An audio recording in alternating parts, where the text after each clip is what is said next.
this part's being fast forward because there's not really that much new. One thing that I did forget though, I mentioned it just 1 or 2 parts ago I think, is that if you box select with the B button and you press the middle mouse button, it deselects. Important thing to know. I have no idea why they decided that it would be the middle mouse button. I guess because the right mouse button is usually select and the left mouse button doesn't make sense. I don't get the logic, but okay, here I am smoothing the fingers into the hand so that the edges of the fingers are controlled by the finger bone, but the base is controlled by the hand. That's something I usually have to do, but for the skeleton, we just want to make sure that you can't see the faceless part of the fingers behind the fingers. And there I am testing for any floating joints, any vertices that shouldn't be in those vertex groups. Testing out the shoulders.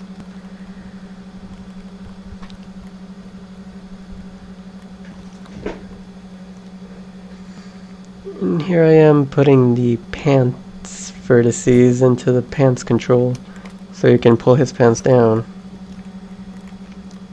I don't want it to control any part of the body, just the pants.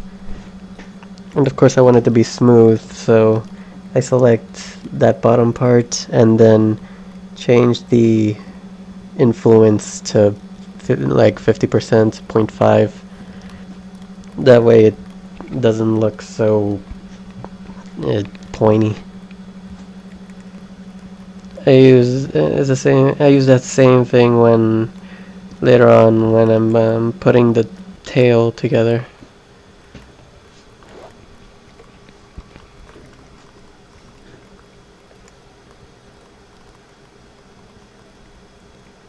So those pants look good. And here I am, I guess, putting the toe together now.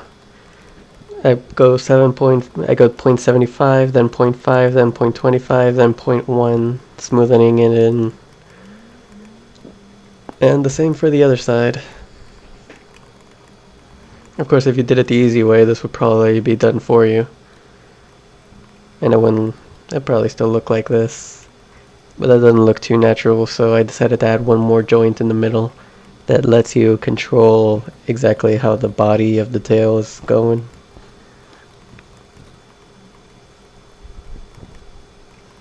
So I had to rename tail control to tail 2 just to keep in value, I guess.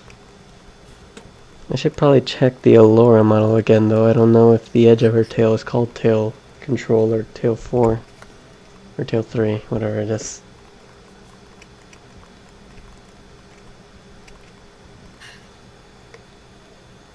And now is when I get started working on the body. Not the easiest thing to put together. But I did the top half first. That wasn't too bad. I did the top half and bottom half separately at first, and that actually made it so those 2 bones in the middle would actually open and close like a mouth. Didn't want that, so later on, just a little bit later, I smoothed it out so it doesn't open up. Basically just let the bottom part of that area be controlled by the pelvis and the top part of the bottom area be controlled by the abdomen.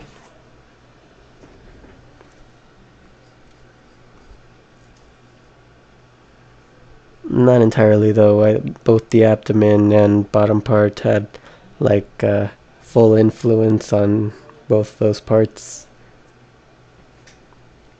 So those 2 parts actually moved together, but they stretched away from the rest of the bones. And here I am doing something similar to the shoulders so that the shoulders don't go too oddly. But I think first I have to rake the bones, and that was just regular. And those parts, the green parts, have 50% influence, which means Obviously, they won't stretch us, and they'll actually stretch a bit when you move the thing, when you move the joint. I'm closing that part off, even though most people probably won't even see it. But you might as well leave all the faces. You might as well close up every hole that will be visible from the outside of the model. Testing out the shoulder, see that the neck bone is not acting how I want it to act. And now the influence is too big, so setting it to the right influence.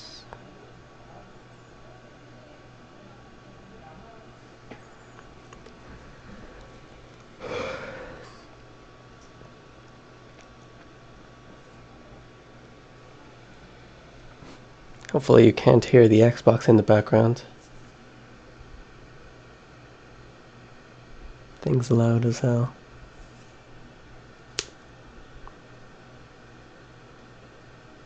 No, I'm just testing the arm joint for some reason. No, I think I'm just testing the shoulder joint or showing off how that joint is at least finished. And here I decided to... The neck joint, actually. I decided last part while making the armature, however many parts ago it was, while making the armature, that I wanted the head to be able to fly off the rest of the body. But originally when I made the model, the head was attached to the neck. So here I'm just fixing it. And of course I had to close up that seam. It'll probably mess with the textures a bit, but that can be fixed.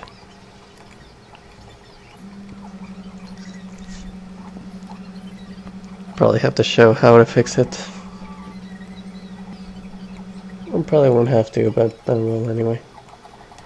And there I am bending the armature forward so I can see what vertices aren't following the vertex group they're supposed to be assigned to. So just testing out that it's working fine and taking advantage of the bend forward to fix things. I accidentally put the hat under a vertex group for the face here. That's easy to fix though. You just rename the vertex group to the right bone and it moves everything forward. If you decide to rename a joint, it'll also automatically fix the vertex group's name.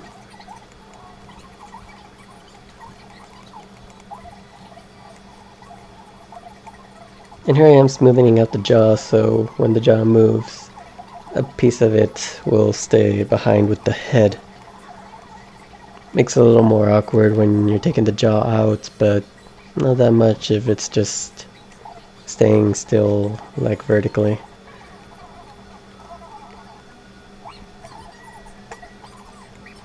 And it makes it more natural when they're talking, if they talk. Don't exactly know what these are supposed to do. Don't remember if I was told. Think they might throw their pickaxes? Or they might break things? I'm not sure. If they throw their pickaxes, then it'll take a little bit of work, but that's fine. Actually, that won't take any bit of work. I'll just have to make a separate object for the thrown pickaxes. Don't know if I'll have to animate them. Maybe.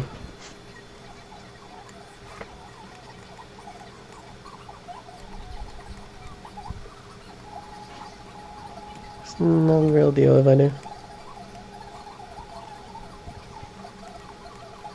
Bending forward and backward to test out that strap now on his stomach.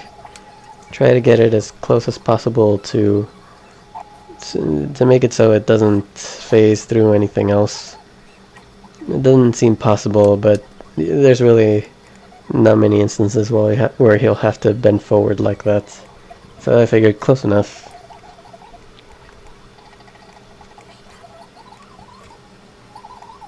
And this last bit is just adding the leg.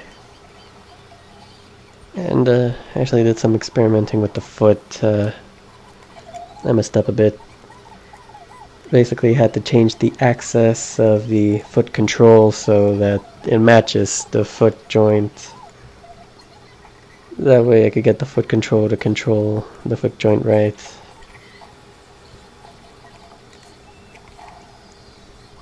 In retrospect, I should have done that from the beginning, but that's not how the edges that I'm using to represent the joints are set up. I should update that so it's a little more convenient. But anyway, I'm reworking the foot so that... I'm not sure what I'm doing right now. I think right now I'm just making it so the foot joint just controls the toes. Yeah, I think that's what I'm doing. That doesn't last for very long though, since I wanted the animator to have complete control of the foot. So in just a little bit, I change it so that the foot joint controls the entire foot, not just the toe.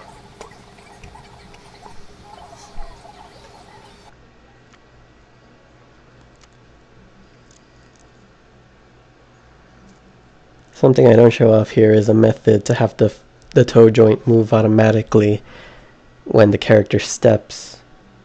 Well, the character with such tiny feet, I don't even know if that'll be a problem, but it'd probably be worth showing off. In fact, I might do it with this after all, since he has pointy feet. You'll be able to tell if it was phasing through the ground. Maybe not, but think about it. Either way, I'm going to have to show it off. And here I am moving the foot control so that it matches the same angle as the foot joint. And of course I had to move that thing around too.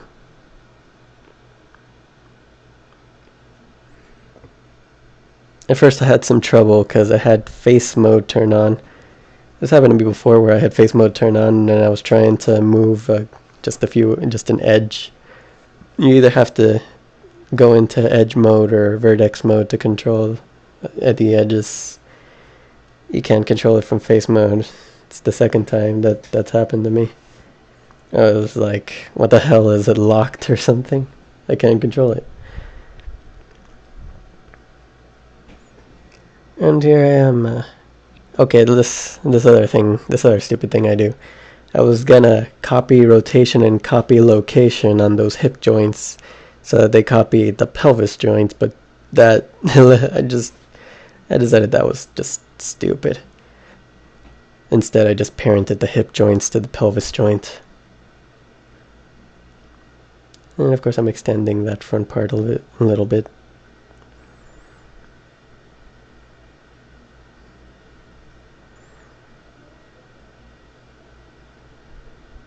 And getting rid of some unnecessary faces.